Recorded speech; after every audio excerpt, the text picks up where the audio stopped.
আসসালামু আলাইকুম সম্মানিত ভাই বোনেরা, সবাইকে সকালের শুভেচ্ছা। আমার স্ক্রিনে যে গাছটি আপনারা দেখতে পাচ্ছেন এটা কিন্তু অ্যাভোকাডো গাছ। আসলে অ্যাভোকাডো যে 12 মাসই হয় এটা কিন্তু অনেকেই জানেন না।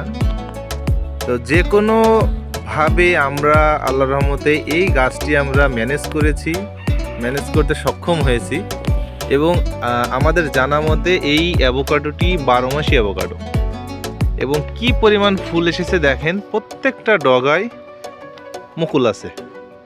তো আমরা আসলে এবার দেখব যে আমাদের এই অ্যাভোকাডোটায় ফল সেট হয় কিনা। ফল সেট হইলে তখন আমরা নির্দ্বিধায় এটা আপনাদেরকে দিতে পারবো। তো আমরা আগে নিজেরা এটা পরীক্ষা করতেছি, আমরা এটা পরীক্ষা চলমান। আমরা নিজেরা দেখাশোনার পরে এটাতে যখন ফল সেট হবে তখন ইনশাল্লাহ এটাতে আমরা এই চারা আপনারা আমাদের কাছে পাবেন। তো